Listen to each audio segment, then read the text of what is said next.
No, but hello everyone. We are back after I think a result that none of us were expecting, but that came around in the most Padza Inter way possible. Of course, we're also filming on Inter's birthday today. I guess those are two things we'll be talking about a good bit. The Liverpool match will dominate a lot of this, but who's going to be dominating most of the talking today is not going to be me. We're going to let Ian practice for his future podcast that he is starting on other OnlyFans. subjects. No, that's yours. That's yours, OnlyFans. Let's Risto. go. No, but we're giving Ian his training. So I'm gonna hand this over to him, and I'm gonna let him drive this boat, and hopefully he doesn't sink it like I do. So Cheers for that. here you go. Um, yeah, like you said, big game yesterday against Liverpool. I don't think any of us expected that result. Maybe it was a way for Inter to repay themselves, seeing how today is their birthday, give us like a little present. Not a big enough present, if you ask me, because we still didn't go through, but it is what it is. But first of all, welcome back, Christo. It's been a while. How are you? How you been? I'm good. I'm always on when Inter wins, so that's not a surprise. I've said it in the past. I'm a glory hunter and I'll hunt until they win something. I'm not here to satisfy the poor bitches that, just wanna, love the club and whatnot. No, bro, I'm here to win. And if you're not winning, you're not gonna win. You're not gonna get me on the podcast. I'm just Glory kidding. Hunter Christo. At least It's he's just honest. nice to see you guys again and talk about our beloved club, especially on the birthday. And hopefully you'll do a better job than Mike, although impossible. But we'll see. We also joined by our regular panel members, Mikey and Dave. What's up, Yes, fellas? yes, the usual, the usual. I'm not used to being introduced. I'm used to doing the introducing. This is quite weird. No, but I'm excited to see where this goes and see what kind of style you bring to this. I'm really excited. Hey, What I'm about good, you, Dave, man. with your kit, always representing someone, always with a meaning in the background, You open to already further know. interpretation. You already know. My topic of the day, the background is Captain Skriniar. What a game he had yesterday. What a way to pretty much not really announce himself on the stage of the world stage, but really to solidify himself. Because at this point, most of the top accounts on Twitter were talking about how Skriniar is definitely a top five in the world. That's something that us Inter fans we've been saying for a while. But now it's great to see him start getting the recognition from other folks. But yeah, I'm good, man. I feel great. On a beautiful day, like our beloved club's birthday. What a perfect day to have a pod, and a great way to pretty much remind the world the size of the club and the history of the club with a performance yesterday in Anfield, beating a team that haven't lost at home for over a year. True, yeah. We are the first team to defeat Liverpool in over a year. Not even some other Premier League teams have been able to do that. Um, Most notably City, United, Chelsea, and the rest. But moving on from that, so yesterday, 1-0 win. I don't think any of us really expected us to even win 1-0, let alone try and push for two, like it seemed that we were doing for 2 minutes before a certain Chilean midget got sent off. I'll go with you first, Crystal, because it's been a while since you've been on here. What did you think of the match yesterday? I mean, firstly, it was an amazing match from our side because even with the resources that we had at disposal, we did our best. When you have someone like Vestino and Gagliardini coming in, and you see Keita on the other side that costed like what 50 million, the Colombian striker Diaz that costed him like 60, 70 million. It's quite astonishing to even win at the Anfield. Although, a bit lucky with all the posts that they have hit, but we saw a defensive masterclass by Skriniar yesterday, and the award that he won was absolutely, and the award that he won was definitely noteworthy, and as Dave said, top five in the world maybe, but as of now, I just enjoy the performances and once again, we are. It seems like we're not allowed to enjoy things because when we won the Scudetto, Lukaku got sold, Conte left, Hakimi left after like a few days of celebrating. Now, when you already score 1-0 and you have 30 minutes to score the second goal, Sanchez goes on to get a red card within minutes. So it seems like everything is against us. But even with those obstacles, I would say we showed who we are, and at least even if you went out of the Champions League, at least you showed muscle and you showed courage to win at Anfield, a feat that many clubs have not achieved. And it was nice to win on a away match, and especially going out is going out, but now with that win you should use that as a wind in your back to be motivated even more to win the Scudetto or to fight until the very end, and nothing but the Scudetto will be satisfying So I'm down for it, and the fight moves on and goes on. Yeah, I've spoken to some people and they've all said that we should be basically using this win and use it as a building block towards getting that Scudetto or even pushing for the Coppa Italia final. Dave, what did you think about the match yesterday? Well, I remember last episode, Mikey and I we were talking, and we were pretty much saying what we thought would happen, what we hoped would happen. What we saw yesterday was pretty much my best case scenario. I remember I was telling Mikey how you know um a 1-0 win, or even a 2-0, I mean a 2-1 win, or even a 1-1 draw, something respectable, something that could give us pride, something that could give the guys like more confidence to build upon. And what a better way to do it. Of course, if we go in depth into the match, into the details, we could have had much more. And of course, we're Inter fans. We're a club that has won it in the past. So of course, we expect it's okay for us to feel a little disappointed that we didn't go through. But at the end of the day, if we're being realistic, we knew that we were underdogs, even more so after being down 2-0 from the first leg, missing Barella and all of that. Despite all of that, we still managed to pull a 1-0 victory from them. And unfortunately, we weren't able to see how far we could have pushed them because of the red card. Because in my opinion, after that red card, it pretty much became bleak. Like there was no way, because we were pretty much struggling to create chances with 11 men. Let's be honest. We scored the goal on a hustle play. We won the ball back, and Lotao had a master stroke.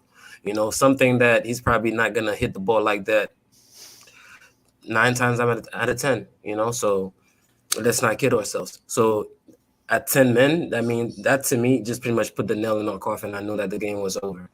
But that was just my long-winded way of saying, like, I'm very satisfied with what I saw. I'm very proud of what the boys did, and I'm confident that we're gonna use it to build upon. And I can't wait to see how we play against Torino. Exactly. A respectable result, nothing to look down upon. Mm. Mikey, any final thoughts, comments? I thought everyone, for the most part, put their best foot forward. I know I was one of the ones more advocating for just throwing this one away, not really putting any kind of effort, not sending the first team. But I mean, we know that Simone Inzaghi's not that kind of manager. So I thought everyone did pretty well. Other than Alexis before the red, or when the red card happened. Before the red card, he was having a decent match. He was the more creative of the two strikers, but Lautaro gets his goal and Alexis Sanchez can't keep his studs down, and that's pretty much the end of it. But at the end of the day, I just hope that Jurgen Klopp didn't get too many ideas looking at some of our players, looking at Bastoni, looking at Skriniar. Yeah, I hope he keeps his hands to himself after the season. Yeah, we saw him talking to some of our players. We saw him chatting when the game ended. I didn't like that smirk face of his, but it is what it is. He's wheeling and dealing with those veneers out there. Like, don't let him, don't give him too much space. it was quite a sight to behold. But yeah, like Mattia Jovert says here in the comments, such a Pazza Inter moment to get the red card immediately after scoring. I genuinely think it was such a Pazza Inter game. We conceded 3 shots on post, I think. Mhm. We had to get some players off due to injury. Arguing our most important player, Brozovic. Dybala apparently going off with a hamstring injury as well. And substitutions, which we often criticize Inzaghi for, have been questioned today as well. What would happen if we didn't get injured, if we had someone else to substitute on? Would you guys like to touch on that topic as well? Yeah, absolutely. I'll take that one. Um, First, I wanted to discuss the substitutions. Because of course we're down 2-0. We managed to score a goal. Most people would expect us to pretty much look at the bench and look at every single offensive player that we have and just throw them on. I've seen plenty of tweets about it from all types of accounts, even saying that hey, he should have found a way to send Deco on there with Lautaro and Correa. But when I see stuff like that, I think to myself, okay, so who do you take off? We were gonna take off what, two midfielders and throw on Zeko and Correa. I'm not sure, because at that point we would have pretty much broken the team's balance, and if somehow we managed to still get that goal, I promise you that there was no way we would have been able to sustain it, because we were just giving away that midfield battle. The only way we're still in the match is because our midfielders were battling for 90 minutes. I saw the running stats. We ran a whole bunch. Everybody ran a whole lot. So imagine having to take off one of those midfielders or even two of them to throw on strikers. To me, it just never made sense. I feel like Inzaghi's subs, he made the best subs possible given our situation. Because as I was saying earlier, we were struggling to create chances when we were 11 versus 11. So in 10 versus 11, it became almost impossible. But the only way you could, pretty much fashion a goal down a man in Anfield is pretty much shithousing. So that's why, in my opinion, he threw on Correa, and maybe Correa could use his pace and chase down some long balls, something like that. Or in the same reason why he threw on Vecino as well. Just that tall guy that you could just throw a ball over there. Maybe he could use it. He could win the ball in the air, because there was no way we were going to be building up, holding possession, building up, having them pending back to score a goal. So people that were saying that is just not realistic, in my opinion. So I feel like Inzaghi read the match very well. He realized that, you know what, that's our best chance of not only getting a goal, with a lucky free kick, because we got a free kick at the very last minute. Hey, who knows what could have happened? Not only our best chance of getting a goal, but also of keeping our shape for the extra time, for the 30 minutes of extra time. So that's what I wanted to say about the substitutions, and that's why I wanted to defend him on it. Yeah, I mean, like, what are we gonna do? When people want Correa, they want Dzeko on. They want Bro, sorry Gosens to cut you. on with Perisic. Sorry to cut Okay. you off, bro. You should have just seen the goal that Paris Saint-Germain just conceded, bro. Donnarumma just fumbled the ball to Benzema. Can you please turn the volume down? Oh, can you hear it? I'm sorry. Yeah. Donnarumma masterclass once again. It's like he played alongside Handanovic in the same city. Well, go ahead, Right. Mikey. My bad. Oh no, yeah. Where was I going? Yeah. So people talk about, wanting Correa, Dzeko, Lautaro all on. Then they want Perisic on. They want Gosens on as well. Like, I mean, if we could go out there and play with 14 players, we'd win the treble, because like we have we're pretty good once you get about 3 guys deep on the bench, and then I mean after that it's whatever. But I mean, he can only do with what he's got. And I mean, he won at Anfield with what he had. He kept a clean sheet at Anfield with no Barella.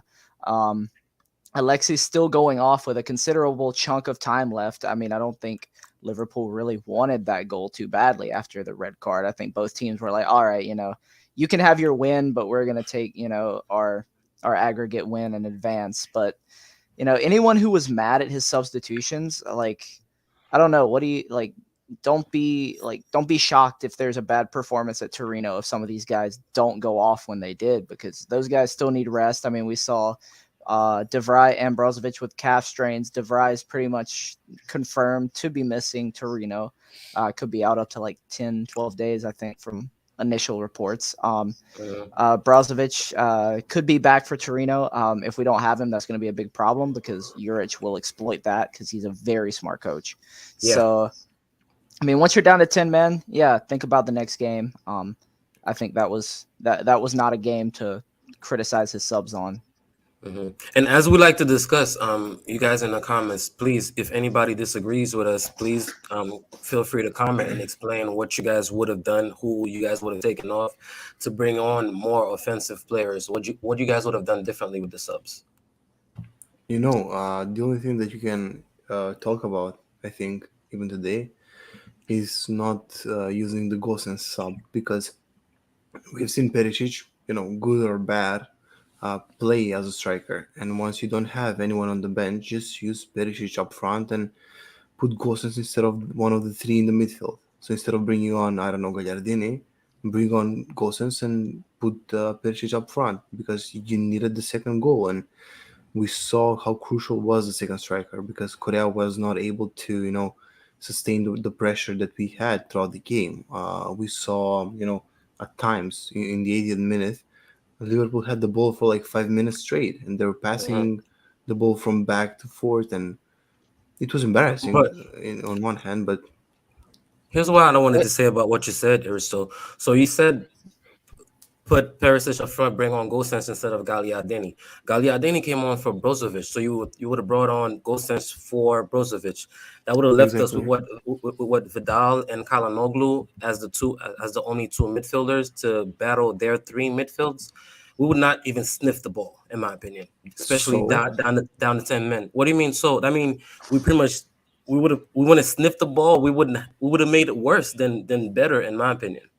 But isn't that the thing? Like, I mean, I don't know if you guys saw it, but they flashed over to the sidelines right before Brozovic went down, and Gosens was standing there like he was about to come on. Like, we would have seen him. He would have made that sub that like so many people wanted. But I mean, once you're down to 10, once your guy who keeps the entire structure of your team together has gone out, you have to bring in another midfielder, even if it's Gagliardini. I mean, just Yeah, because for you sure. don't, what are you gonna like? You cannot have Gagliardini and Jalanolu as your two midfielders, like it's Yeah, I or think the Vidal and like Vidal after. I mean, he had a great match. Like I'm not gonna lie, no, he like did, he he he did. had a very good match, but he was still throwing himself around. I mean, I don't know how much he's got left in the tank for the rest of the season after that. Yeah, So I mean, they would have been just absolutely overrun if I just think Gagliardini that it didn't was come just on. one of those things where the red card just obviously threw everything off, So, I mean, it was obvious. We saw it on the sideline, and he had to pretty much just shred everything and rethink it. Exactly, yeah. Even Simone Zaghis said to Sky Italia after the game, when asked about Dzeko will be very important in Turin, so I had to make other calculations. I think this also applies to the moment where he had the red card, where we got the red card, because I think it basically threw his plan out the window. Like you said, Gosens was on the touchline. I think he was ready to bring Perisic off for Gosens, keep Brozovic in, but sometimes injuries happen and you have to move on. I does that really do mean think. does it mean that Inzaghi gave up on the game in the 60th minute? I also think that he kind of gave up and said, okay, like realistically, with 10 men, we can't really do anything against Liverpool. I mean, if we look at the Loser. possession stats for the whole game, 61% possession, 39 for Inter, so 61 in favor of Liverpool. We had 65 attacks compared to our 24 attacks. They had Could almost you twice as many passes as we did. could could you Yeah, pull the stats with Barcelona in 2010 when Mota got the red 2010. card in the 20th minute? Oh, I'm that's just not comparable at all. come on, Risto. you're But on Ian, the back Ian, foot. You're on the back foot without a player, and you have nothing to lose. But you also But had a lead we, to defend. yeah, we were defending a lead, not chasing a lead. But we were defending a lead, and now we were defending without no lead. no, we were chasing a Yeah, we were goal. chasing. We were Yeah, we we needed the needed second Exactly. goal. yeah. I I, mean, I still think that we should have been more attacking than we were. I have some stats here. What you're thinking of the 1-0 loss, right? Yeah. Mm, Barcelona Inter. And I know that they dominated for like the whole game, 75% possession and whatnot. I'm not comparing the teams. It's not even debatable. Yeah, but I'm it's just it's talking completely about different a situations, I think. oh, it is. But my point is that, you said, keep the structure. What structure? You need to win. You need to score another goal. Either win 2-0 or go home or lose whatever. No, It's a pointless actually, win. no. Actually, it's not that simple because at the end of the day, I think one of the comments mentioned it, and even I saw some reports about it as well. The win is actually money for the club, and Come so on. hey, why? At the end of the day, man, I'm much better being here talking about a 1-0 than had we seen him being naive, Oh, just make come substitutions on. with no direction, and then they pump us 3-1 or 4-1. No, I don't. I'm much better here talking about we beat Liverpool, and here's what we could have done, maybe instead of like, oh man, we scored a goal and then we went for it, but then they pumped us 4-1, 3-1. At the end of the day, they still hit the post 3 times, So and there's still that last ditch effort from Vidal as well. So guys, like if we could pull up the stats from halftime, we were struggling. This is a match that we were struggling even when we were 11 versus 11. So it became very, very, very, very hard when you went down a man in that situation. In my opinion, that's the point that I'm trying to make. And just making substitutions, even the worst thing you're gonna do in that situation is take off a midfielder, because the only thing that kept us in the game to an extent is because we were competing with them, I guess, the midfield battle. But if you just give that away to them, I feel like you would have given away the game. I mean, you gave up the midfield just by putting Gagliardini in, so I mean, it's not that much of a difference. I mean, I was still Gagliardini a didn't do that body. bad though, Yeah, honestly. I was still a body. It wasn't, Arguably, it's just disappointing because I mean, like I think we saw for just a second a spark of a mentality shift when that goal went in. Like Liverpool looked like just after the goal. I mean, maybe they were just shocked that Lautaro did that after being absolutely petrified of De Vrij. I mean, not of De Vrij, of Van Dijk for Uh-huh. like the two ties. So I mean, everyone looked a little shocked. The Inter players looked like they were ready for that second goal, and that all just went out the window when Alexis couldn't keep his studs down. I mean, we could talk about that. Like I'm sure that'll come up later, but I mean, he was lucky to be on at that point and should not have done anything that would have been anywhere near a dangerous play. But yeah, I think if we wouldn't have had that red card, if Inzaghi could have got that sub on that he was right there about to make, that we could have won this tie, and it is disappointing. yeah, I think he was just about to make the sub. Even the Slovenian commentator on my stream said he was just about to make the sub, and then Sanchez got off either way. Just didn't have a replacement to bring on, So I think that kind of ruined the whole plan for the rest of the game. What would happen? Yeah. But speaking of Sanchez, reports today are saying that the management and Inzaghi are looking to ship him off in the summer. That he really doesn't That was have any happening future. anyway. It was happening anyway, but like other than that, I think he had a good game, but just some bad moments with cards because arguably he could have been sent off for that challenge in the first half, the end of the first half, and then it was kind of a correction, in the 60th minute with his challenge on I think it was Fabinho, not really sure. And we saw the Mhm. complete opposite with Lautaro. We saw him basically ghost for the whole game and then just come up with that wonder goal. I don't think anyone really expected it to happen. So, what do you guys think? Sanchez in, Sanchez out. I know we talked about him a lot this season, what he can still offer, but it's nearing the end towards the end of the season. Sanchez in with a lower salary if he's willing to lower his demands, because I'm not sure that there's a club in the world that will offer him what he earns at Inter, other Inter, of course, because like, what's his next destination? Spain? like wherever he goes, the salary will be definitely lower. So I would keep him if he's interested in sitting on the bench again, as an option off the bench with a lower salary. But I know that that's not going to happen. I just want to hear your guys' opinions. I'm Um, personally, I'm saying Sanchez out. He's been a great servant to the club. You know what? For what 3 years now it's been. He was very instrumental in the Scudetto last year, and hopefully again this year. But we already know what he is at this point of his career at his age. I felt like he was pretty good yesterday. He was trying. He was dropping down a lot, coming to help in the midfield, coming to help press, which is actually the reason why he got both of his cards. Maybe I know the one against the ones versus Thiago. That was damn near by our box. So he was working. The guy was working. He was trying, and he did what he could. We saw that his pace is gone. A couple times, Hakan tried to put him in through on goal, but he didn't even try to sprint. So that tells you that at his age, it's time to move on. If we could just finish the season on a high, he's one of our highest earners. I think he is our highest earner actually. We have to move on, man. If we could get Raspadori or something like that to come play back up to Lotaro, I'd be more than happy with that. But yeah, I think it's time to move on from him.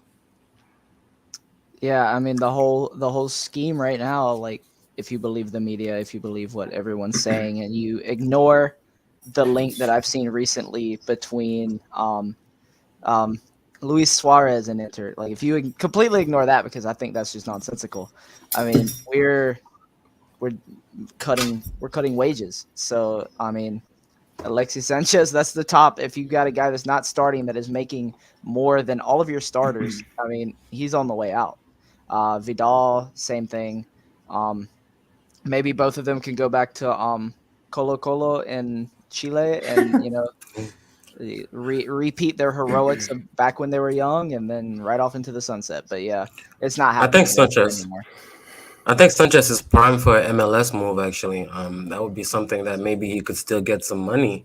If that's what it is, and still be um an important guy. You know. Yeah, the MLS do love their Hispanic big name players. Carlos Vela as well. Just making money. Dos um, Santos, yeah. yeah, Dos Santos. How could you forget him? Ex Barca. What was it? Was he from La Masia? I think he was from La Masia as well. No, but the thing is MLS, like they're trying to go away from the big names, but they're not gonna pass up on something like that. So, and we're seeing, like, look at Toronto right now bringing in all these Italians. We could clearly see something happen. Maybe at like Inter Miami, maybe they bring in Vidal and Sanchez to be there with Higuain. You know, you never know. I mean, And then Dave can speaking go of see him up Toronto, in his neck of the woods. Exactly. I finally go catch a game. speaking of Toronto, they got Insigne and another Italian whose name I forgot. Can you guys help me? Crescito. Crescito. Apparently, Yeah. Crescito doesn't want to go there after they got battered 4-1 by, was it NYCFC or who was it? Apparently, he I wants Real to to go back on the contract. Real Madrid. Oh, 2-1. 2-1. Oh, how about that? Damn, what a match! you know What a year Benzema's having, bro. 2 goals. Someone's going to be that's mad about the lack of away goals at the end of that tie. True, true. that's what happens when you play attacking, and when you have actually quality players. And 11 players on the pitch, I assume. That's what happens when you But have Hakimi.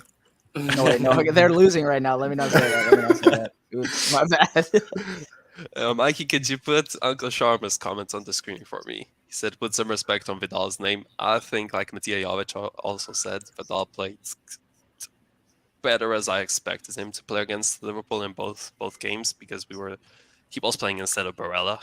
We know he can't bring on the table what Barella can bring, but I still think he did well. He had that block on Luis Diaz. Tried the no look shot, which I find absurd that every single Liverpool forward has been trying to do that. It's Firmino, Luis Diaz. I saw Diego Jota do it as well. But yeah, Yeah. what did you guys think of Arturo Vidal? Do you No, think there's still a place for him in the team? I I think on the wages, no. I think he's another one of these refresh the squad guys. But I know what Sharma's referencing. He's referencing my lack of excitement when I saw that Vidal had dyed his mohawk blonde ahead of the match, and it just took me back to all of the statements that he'd made in the press before other big Champions League high profile matches where his teams got absolutely the piss taken out of them. So uh 3-1, 3-1 okay. Benzema again. What's going on, guys? Hat trick. Damn. What? What the? You should see that third goal, guys. You guys should see it. Free I'd have ball. it You on if I know, wouldn't look like a little flat Stanley thing, which I think I still look like. But wait, I taught you the trick, but you just don't be listening. Just put your phone right next to the computer. People can't tell if I'm looking at the comments or watching the game. 17-minute hat trick by Karim Benzema. That's crazy. That's But that's a still about not the Vidal, finish. fastest hat trick this week. no, it's not. Yeah, Lewandowski in what 11 minutes? That Yep, was something. yesterday. Nah, but But to go back to Uncle uh Sharma. I don't know why I said it like that. But yeah, I mean, he had a great game. I just didn't think. I thought that the dyed mohawk was going to be a harbinger for some kind of massive humiliation, but he turned out to be one of the best on the pitch. And most of the time, I don't have a problem with Vidal. But his TikToks and the dyed hair antics kind of had me on edge. But he backed it up, so you know what? I mean, he can go make some more TikToks or something.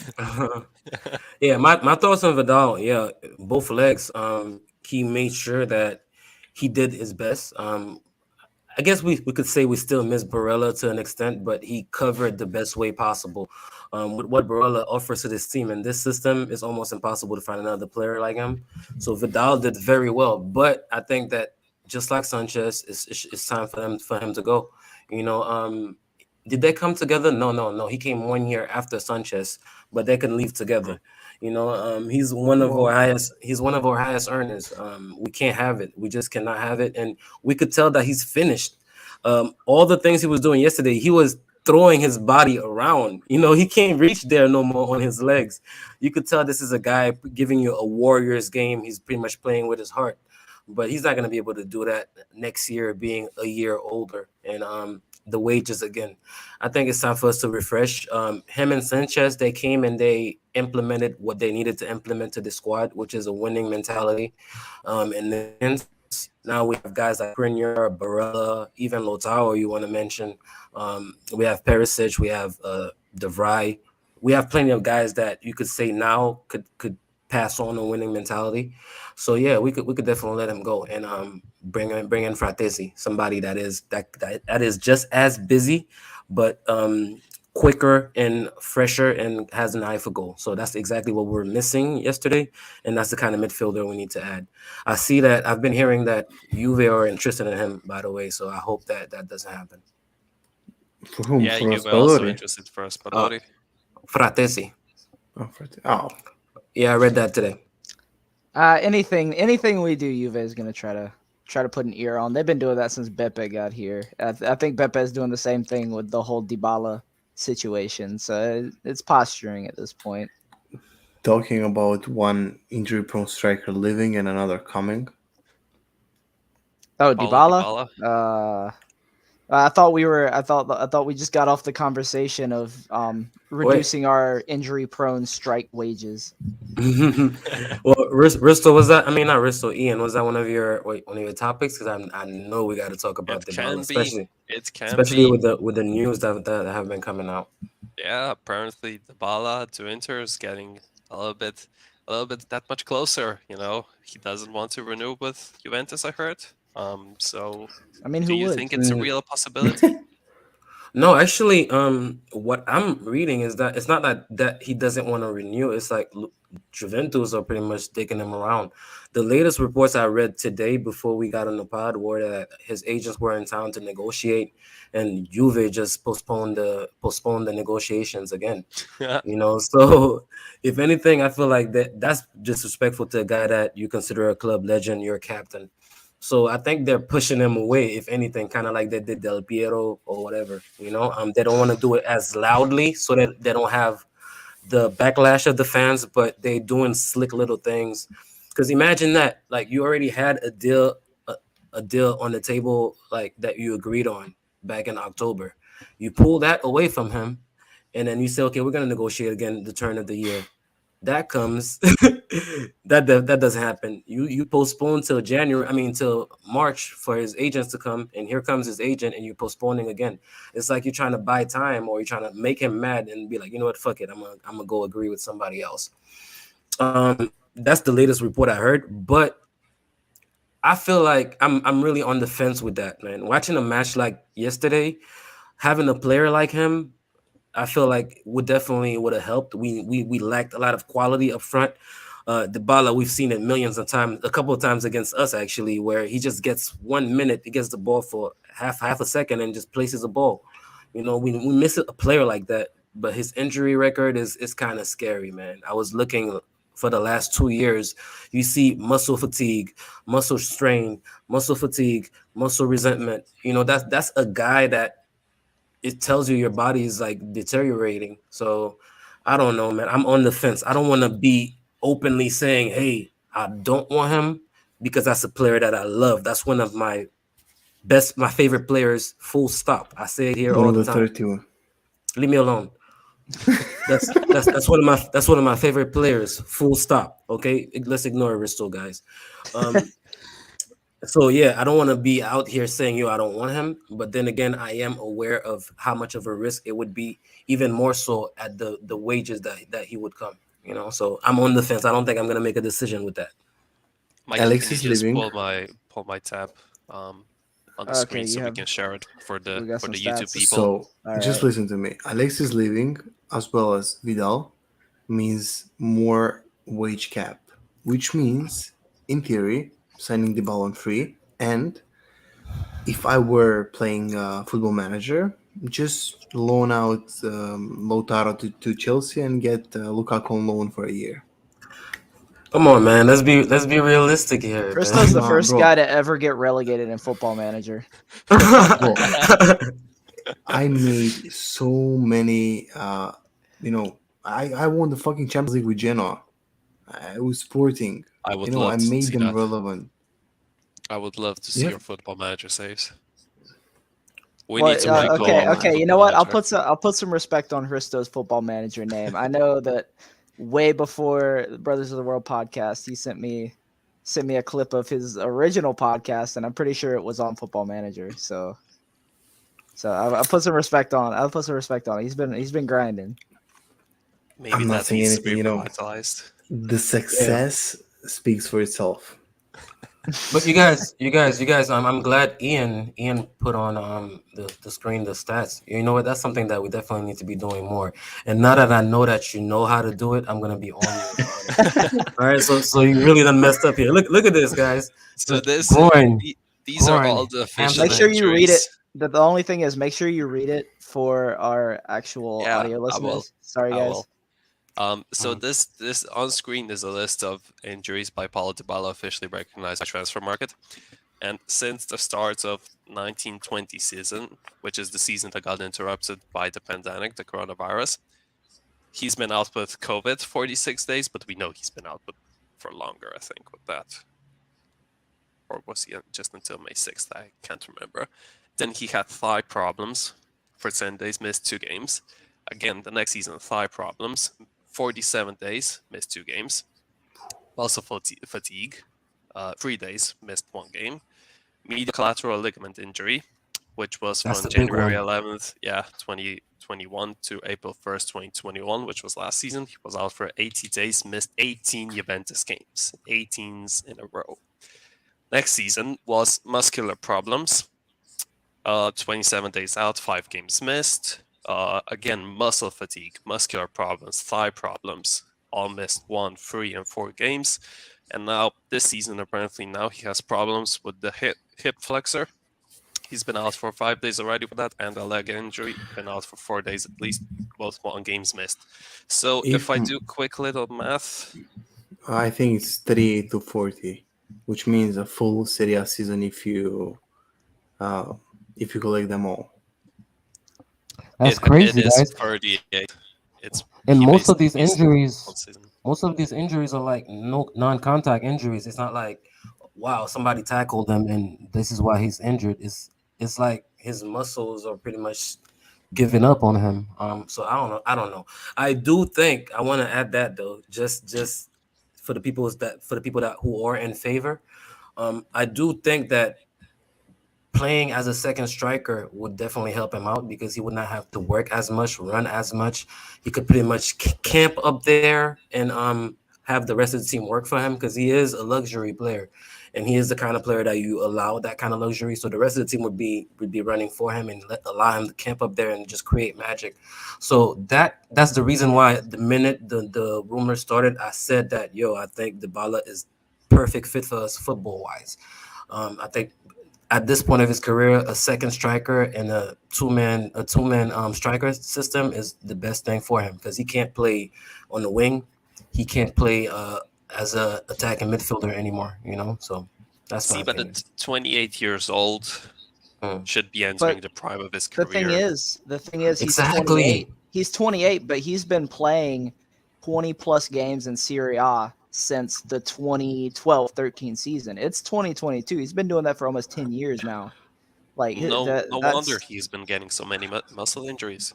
yeah. You can't turn up football pitches, training games, but for so many times before your body, starts breaking down. Whether your body starts doing that when you're 28 or it starts doing it at 38. I mean, it's gonna start.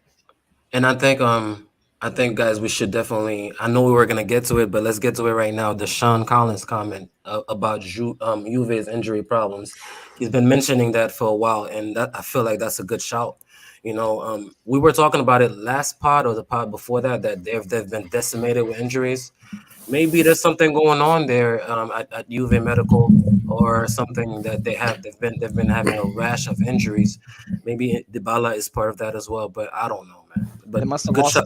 their special juice. Putting in Maybe before the dust.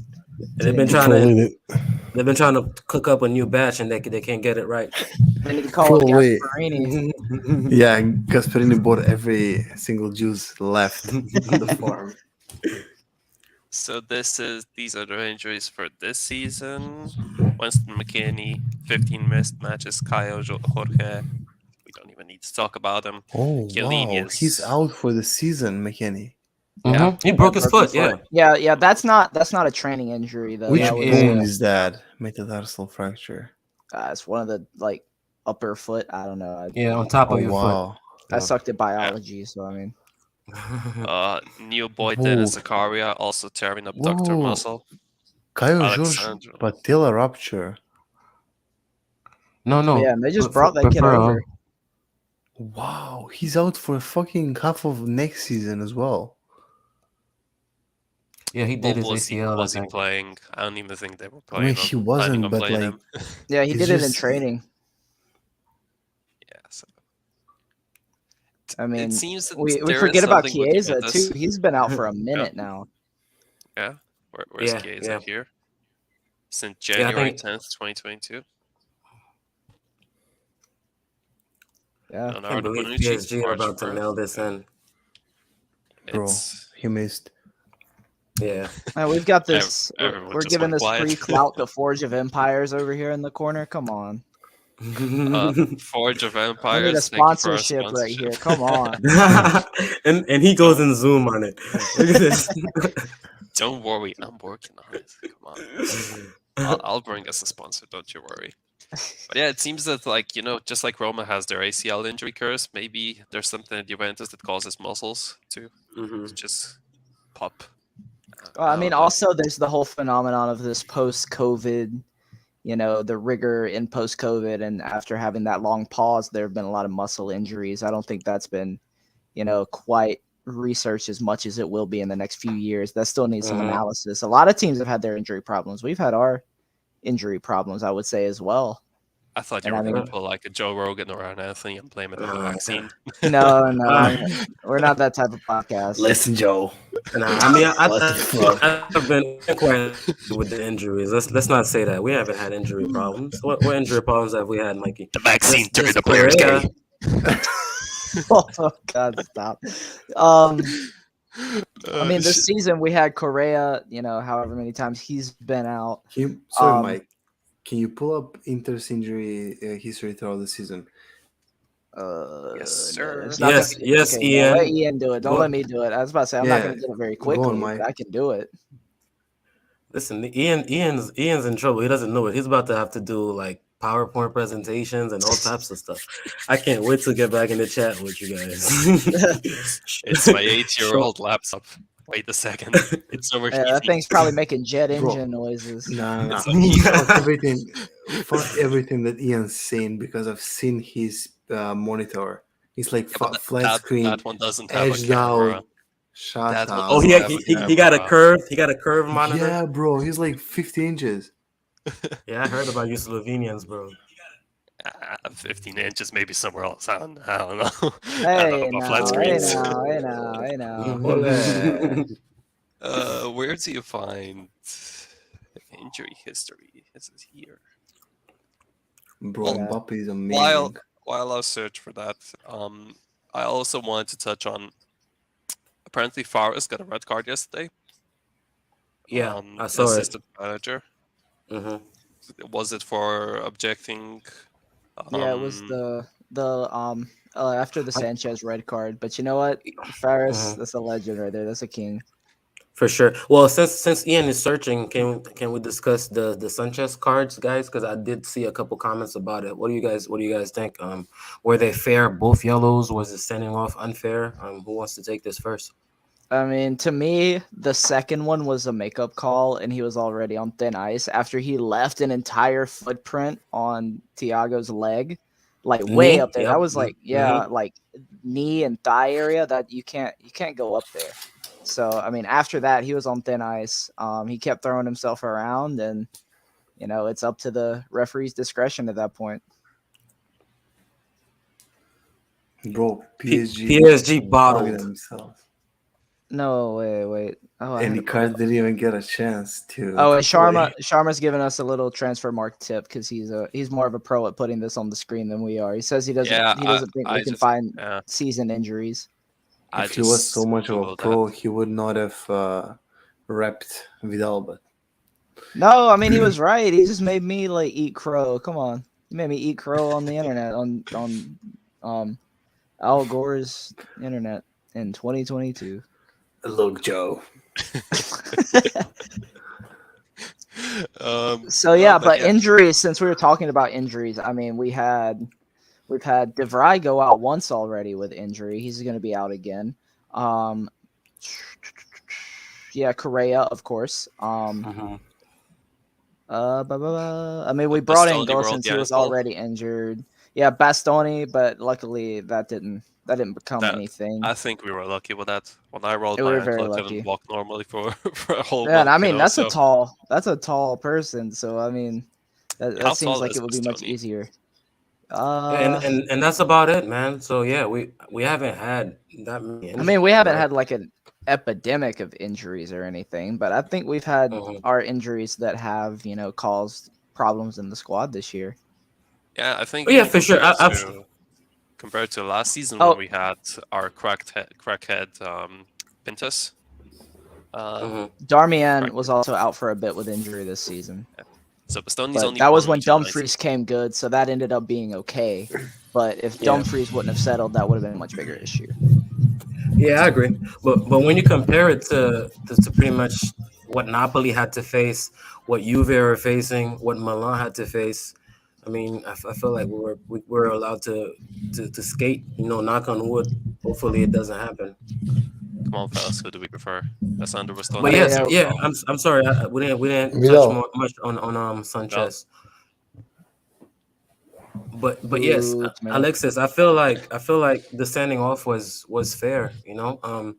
As I'm not sure who it was that was saying it earlier, if it was Risto or Mikey, but the first tackle that he had, that was Mikey saying it. He pretty much had knee level contact with his studs on Thiago. That's something that I've seen that VAR get, and they call the ref back, and that's a red card all the way. So even if that shouldn't matter, whether the first one should have been a red or not, the second one, I feel like it was a yellow. I've always seen regardless of whether you play the ball or not, if your studs or above ground and it makes contact above the studs, that's usually a yellow.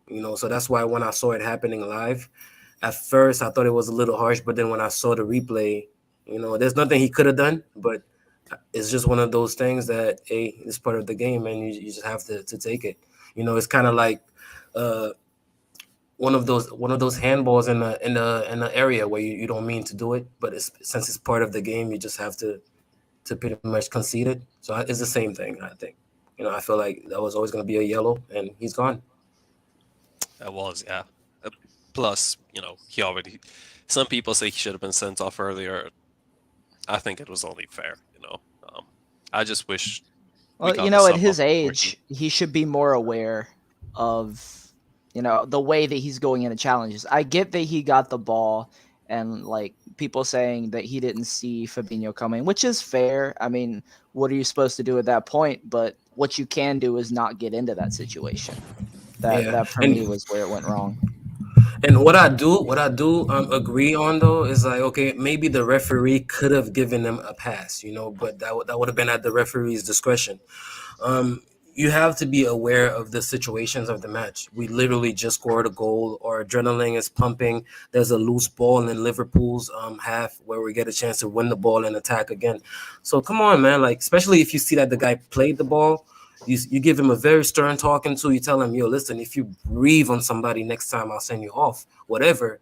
He could have done that, but then again, that was at his discretion, and he chose not to do it. I have no qualms about it. Just like Benjamin Bolivar said, come on, guys, he was a lion released from the cage. He had to be ferocious. We got to put him back in that cage. We're going to get him neutered or something. We can't have that. If Mike, you could just help me out with putting the I love being a producer. Back on. Love being the producer. This is Alexis Sanchez versus Liverpool. He played 9 games in the league against them, and now 2 in the Champions League for us against them. So he played 11 games against them. He played at Never Anfield scored at Anfield though. Them. Didn't score in this season. Missed it this season. He had an assist. Didn't score. Missed it again. He never scored against Liverpool at Anfield. That's an Ian stats of the day, brought to you by Mikey. Thank you, Ian. Thank you, Ian. That'll be brought to us by a sponsor soon. soon sponsored by Subway. No, but yeah, like a player who played against Liverpool 11 times, played in the Premier League for a lot of his career, played at Barca, so he should be having that experience playing those big matches. He should be doing better, if you ask me, in these kinds of situations, knowing which tackles to go for and which not to. I admire the tenacity that he went to go and defend, but still, like, use your head. Yeah, for sure. For sure, no, absolutely. The comment from Emiliano, it says, "What was he supposed to do? Not go for the ball?" I mean, I feel like once you lunge, you're pretty much responsible for whatever happens at this point. Like, I mean, we're picking and choosing at this point because we got to see a million replays and we're not in the heat of the moment.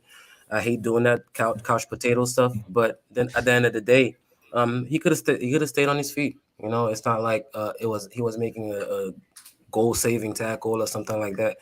By lunging, you're pretty much responsible for what happens, for the follow-through of your lunge. And yeah, that's why it's like, damn, I can't even defend this guy. True. Yeah, I was just about to say we answered this, and then I have a couple of other subjects to talk about, if you guys are okay. Predictions on who will be the most decisive player from now until the end of the season, asked by Uncle Sharma. Go give him a sub. Great guy, great content. Oh, they're all already subbed. They're all already subbed. Trust me. So why don't we start with Couch Potato? What do you think? Who is? Yeah, Risto's been leaning back, chilling. For real, making all types of noises. I've been chilling a lot, but my mic was muted, so... No, it was not muted. It was not muted. We heard all your BDSM sounds, like, yeah. We heard, like...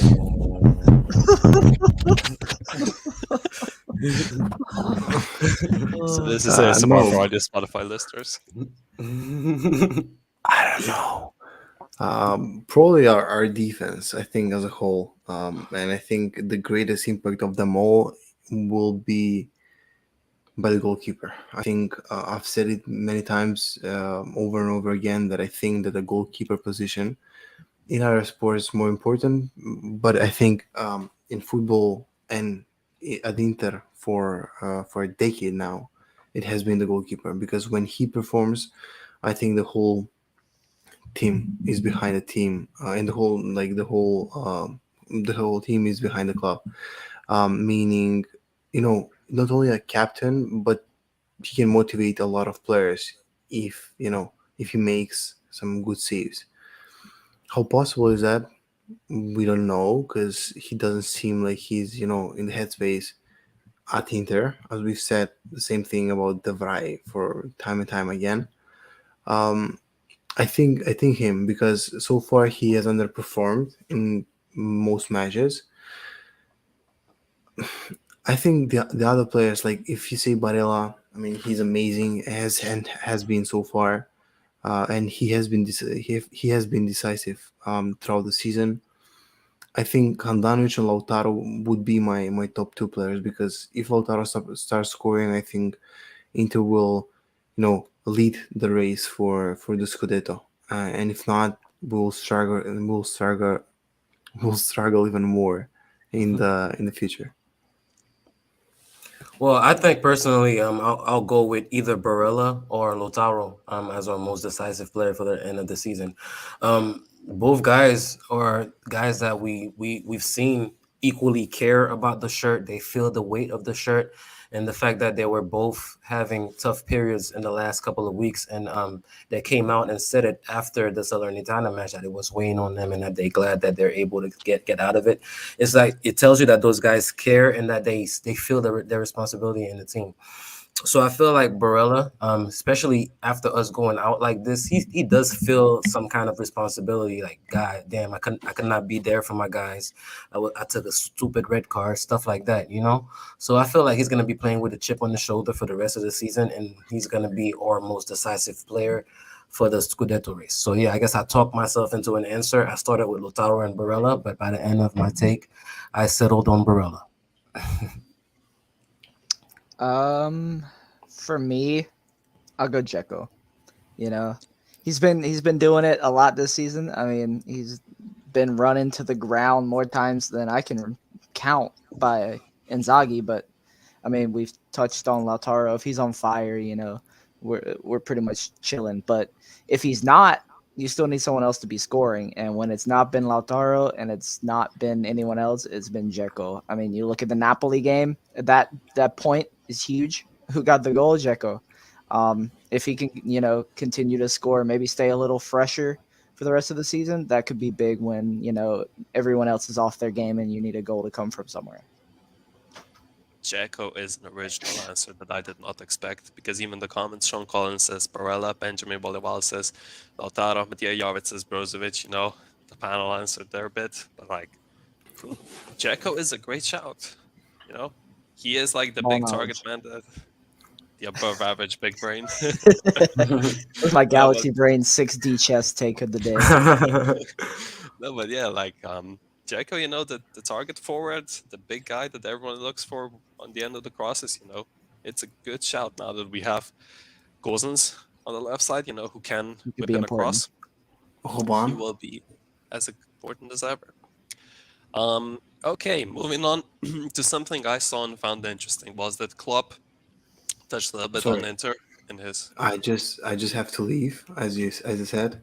Have a nice episode. I'll be listening to the episode, and if you don't do the corporate intro, you'll be in trouble tomorrow. I'll talk to HR. So please do your part, guys. Have a nice Do you episode. do you See you want guys. to do you want to do the little plugin, the YouTube subscribe and notification bell plugin? Uh, Let him go have his fun. Free him. Free I Hristo. mean, I would, but Just kick when him. the Just history kick him. channel starts, so All sorry, right, guys. Ian. I mean, not Ian. All right, Risto, you could go. Okay. And he's gone.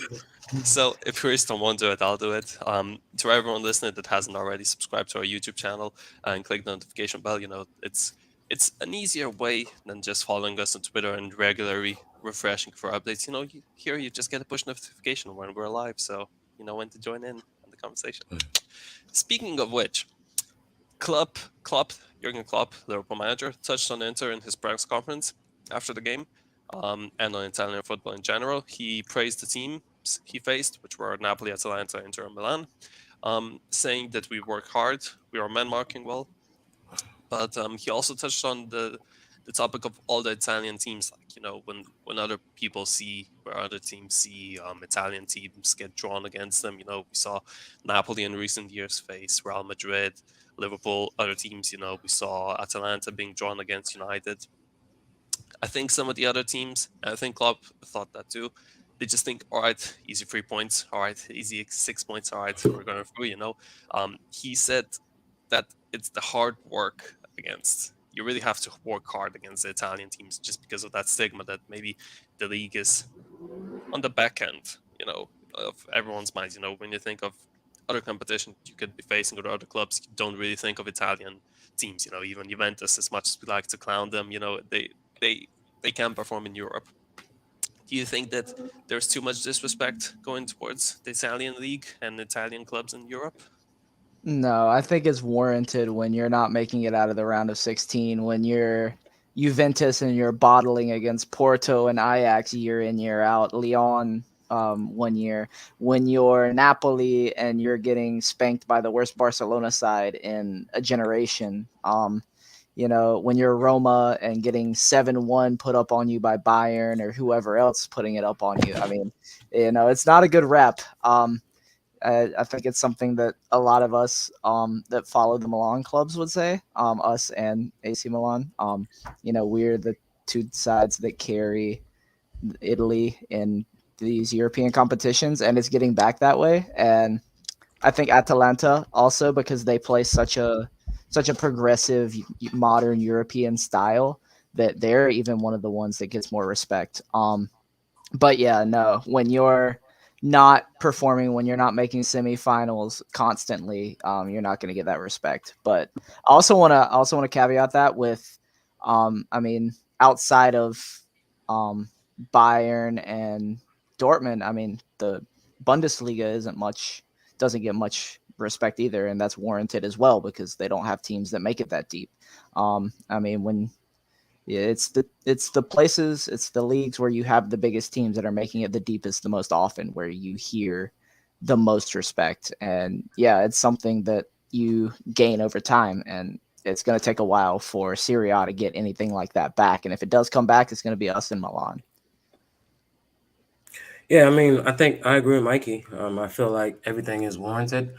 I guess I'm one of the older guys on Twitter. I remember when in the '90s, I started watching the league in the '90s. I was a kid, but I still remember it quite vividly comparatively to the other leagues. So I remember when we were on top, but now we're really like we're struggling. When you see the first leg of the Champions League match against Liverpool, for example, when we saw the people that they were bringing off their bench, the $60 million player here, $70 million player there, there's a big gap, and that's why the league is pretty much behind all the other leagues, and mainly the Premier League, because the revenue is in the basement, and we can't invest in squads, and the fact that we can't invest, we don't have the best players. When they see us, when we do play the big matches, we tend to get embarrassed. And unless you have a situation like yesterday where you have a coach like Inzaghi who found a way to make us look good, and Gasperini and stuff like that. I'm just saying that I am a Serie A fan. It does hurt when I see people talking about we're the Farmers League, or when I see people talking about, oh, that's an easy 3 points when I see a team facing an Italian team. But we have to be honest. The level is not what it used to be, and especially when you compare it to some of the top teams, we have a huge gap to close. So yeah, I feel it's warranted. Exactly, and my thoughts exactly. Klopp just had to say something nice for the media because he's the media darling Yeah. in the eyes of the international media. I I don't. want to make one more thing on this, because we talk about farmers leagues. Something on when I actually listen to podcasts, One of my favorites on football is outside of Inter is called Hardcore Football. Check those guys out if you haven't. But they say like they watch all leagues. And they say that every league is a farmers league. And I think that's pretty true because once you get outside of what the top 4 or 5 in any league, you are talking about teams that are on the same level competitively and financially. And just because you don't have 18 teams that could win the league doesn't mean it's not fun to watch. Like, I mean, I can name off matches of lower leagues or lower level Serie A teams that I enjoy watching. I mean, you could watch any league and find something fun there, even if they're all farmers leagues. I think for that conversation we need to get David on. He's the mid table expert for Serie A. Oh yeah, the Udinese enjoyer. I still don't know why he would torture himself on 6 in the morning Sunday game, but it is what it is. So looking forward, we face Torino on Sunday, March 13th. It will be a battle between Inzaghi and Juric. Current head-to-head level between these two coaches is 5 wins for Inzaghi, 2 draws, and 1 win for Juric. Torino last won against Sampdoria on the 15th of January. So it will be almost 2 months to the day when we face them.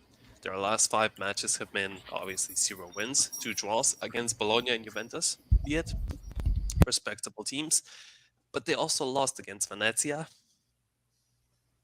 who they should have won Yeah, against. they were 10 men. They were down to 10 men as well. Yeah. Venezia were. Yeah, Udinese and Cagliari. Torino currently sit on 11th. Last 5 matches for Inter were 2 wins, most notably yesterday versus Liverpool and the 5-0 beating of Salernitana. 2 draws, Milan in the Coppa and Genoa in the league, the Snooze Fest 0-0, and 1 loss which came against the Swallow, which we will not talk about. Last 5 matches, head-to-head between Inter and Torino, have been surprisingly. What do you guys think? We're decent against Torino. It's That's one five of matches those. decent. I could remember, Handanovic having some comical errors, but I'm not sure if that was the last 5 matches. But yeah, it's a very hot. It runs very hot and cold that matchup. What do you think, Dave? Last 5 Well, matches. I personally, I feel like we're a different team, so it doesn't matter, honestly. And they're a different team as well, because they were for the last 3 4 years, they were the team that, in the mold of a Udinese, they were a team that they were gonna play terrorist ball, just play very defensively and try to make either Belotti or somebody else create something for them. Now I feel like they have a direction. They're gonna try to play some football, and same thing for us as well. So I think that regardless of how we've done with against them for the past 5 games, which as Mikey said, we haven't been too hot or too cold. It's been hot or cold depending on the form, but exactly depending on the form, what we've seen the last 2 matches of Inter, I'm very confident going into Torino. I feel like we could definitely make it happen, a 2-0, 2-1. I'll take it. Do I give you a stat that might shock you? Go ahead. Last 5 matches have all been wins against Torino. We've Oh, won damn. all 5 of them. Don't say that. Goals Stop. scored. We're gonna get jinxed. No, but Yeah. like 13 goals scored, Yeah, 4 goals yeah. against. Yeah, the season it was 1-0 just before Christmas Day, with the goal by Denzel Dumfries. But yeah, under that notable wins 2-1, 4-2, 3-1, and 3-0. But surprisingly, if you look at the previous 5 games before these 5, it's 3 draws and 2 losses. So Yeah. it is streaky. It is hot and cold. Yeah. Go on. Did you want to say something?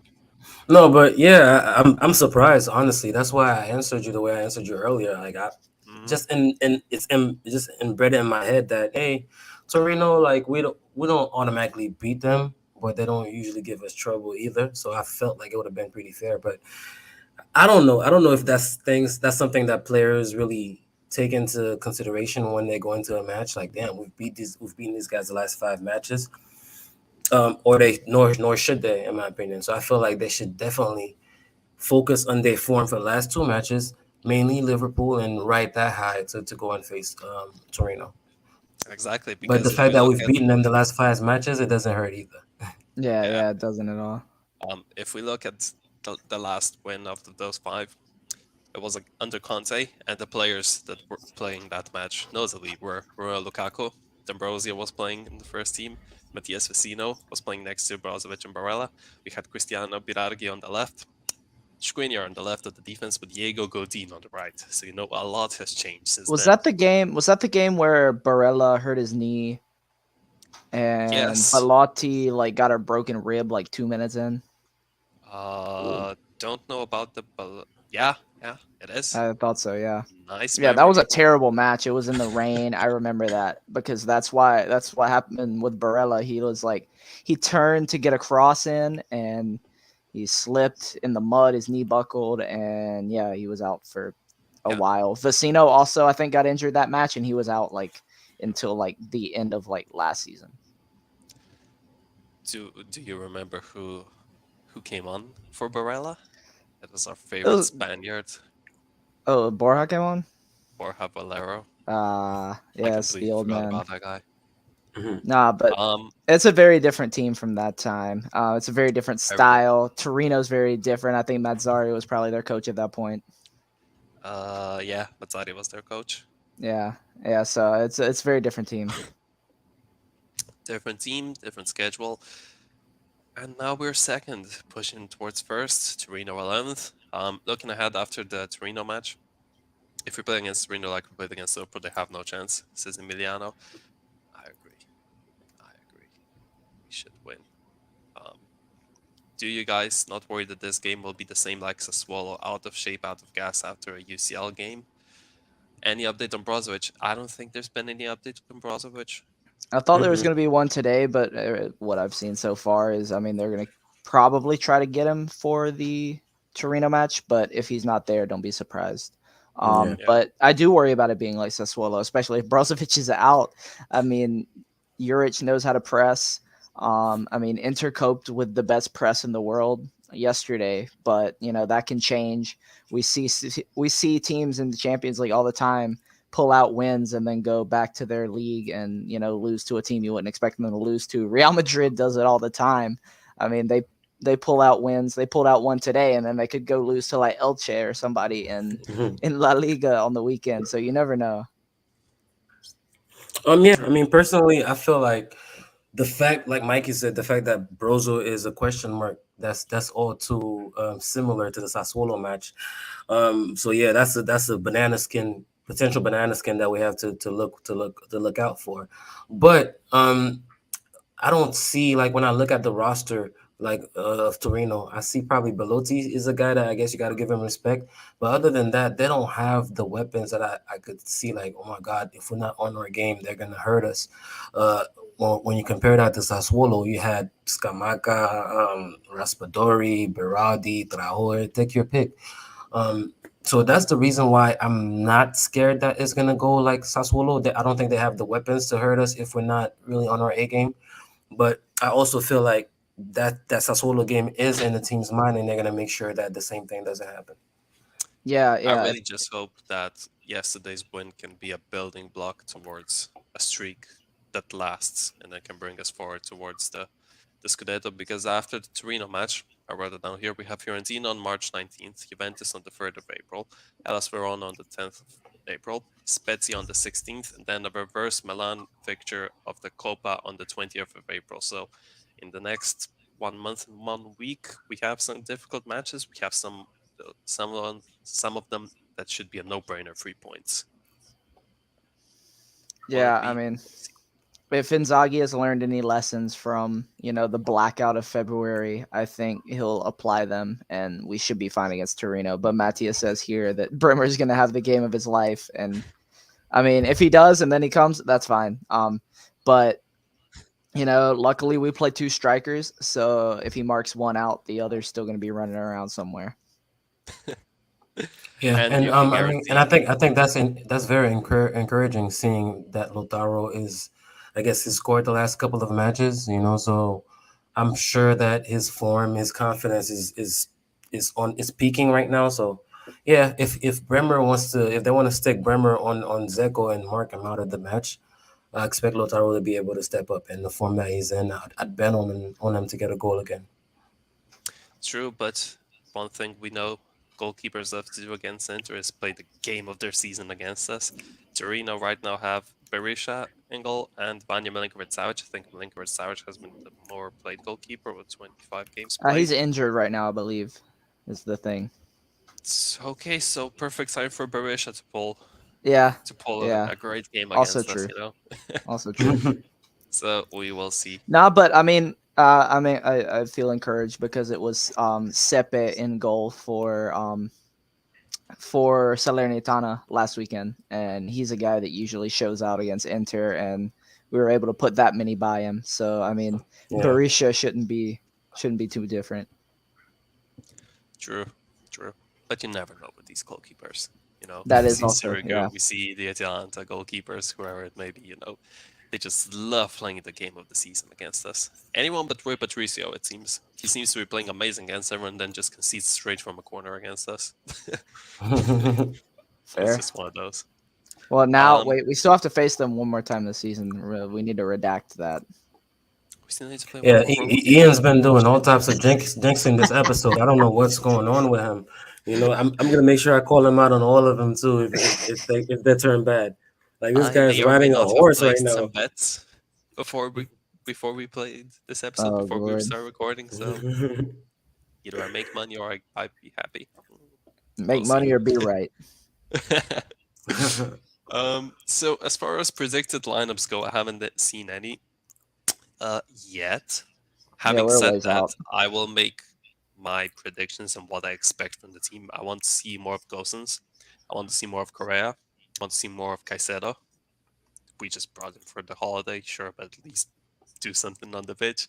I do want to see some rotation in the defense. If the is out, that means Skriniar goes in the middle. So maybe D'Ambrosio on the right, DeMarco on the left. Who knows? I just want to see some rotation. Yeah, I mean, what I expect to see our lineup looking like, I guess we have this big question mark here with Brozo, so we'll leave that like that for now. But I expect to see our normal strikers, Lotaro and Zeko. Zeko did not play at all yesterday. Lotaro got subbed off after 65 minutes, so he should be fresh to start. I still think that we'll see Perisic start. Although I would like to see Gosens get more minutes, I still don't think that he's ready to get 60 minutes yet. I mean, to get a full 70, 80 minutes or play a full match yet. That's just my opinion. Or maybe just me wanting to be cautious with him coming off a long layoff like that. So I still go Perisic and play Gosens a lot of minutes as I can. Uh, I don't know. I start Dumfries again, and then same thing that Inzaghi did yesterday. D'Ambrosio, Skriniar, and Bastoni in the back. I wouldn't want to do too many rotations. So as you see, only De Vrij since he's hurt, and Brozo. Hopefully he does get to play. If he's fit to play, he has to start with the strongest team. So no, I definitely would not do any rotations at all. Yeah, I think the only other thing that will probably change is Dzeko instead of Alexis Sanchez, and then Lautaro beside him. I think when you're bringing on Correa, when you're bringing on Gosens, that's a really strong bench to have. Um, if you're chasing a game, or if you just want to add, that extra goal, you can get that from those guys. True, true. We will see. It's all in the hands of Inzaghi. I see you guys are being chicken right now. You guys don't want to do predictions? Go ahead, man. Predictions. What are your Yeah, I predictions? figured that's where we were going. I was just waiting Yeah, for the I was just about to I say was the waiting for the predictions. segue. Does Go anyone go ahead, want to go ahead, Ian, so we could boo you. Go Give me ahead. another jinx. Give us one more. Do you really want the jinx? Because I actually predicted 2-0 win. Okay. Really? They said really. They haven't won in almost 2 months. You have Inzaghi Nick's has the agreeing better with you. record. Look, Inzaghi has the better record against UH. Only lost once against him in the last. So this will be 5 years. In the last 5 years, he only lost once. They haven't won in 2 months. We're coming off great wins against Salernitana and Liverpool. Um, I I really do hope we can we can keep the streak going of 5 continuous wins and work towards the Scudetto. I think this is a break it or make it moment for this season. I think this period right here, it will it will be crucial. Yeah, this is season defining. I mean, everything is here now when you're 1 point separating you, even though you have the game in hand, of course. Counting that as a win, which I shouldn't do. But if you win that, you're a point up. And anything, if you're within a game, 3 points, every match is a final. I mean, that's manager speak, but it's how it is.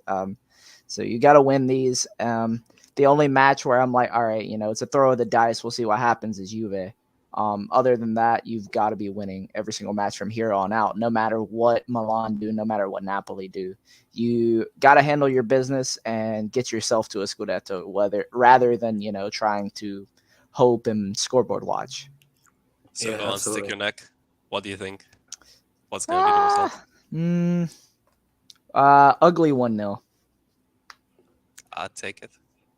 I'll make you happy too. I'll say D'Ambrosio back post header. This guy won't sleep tonight. Like you son of a bitch. I don't know, man.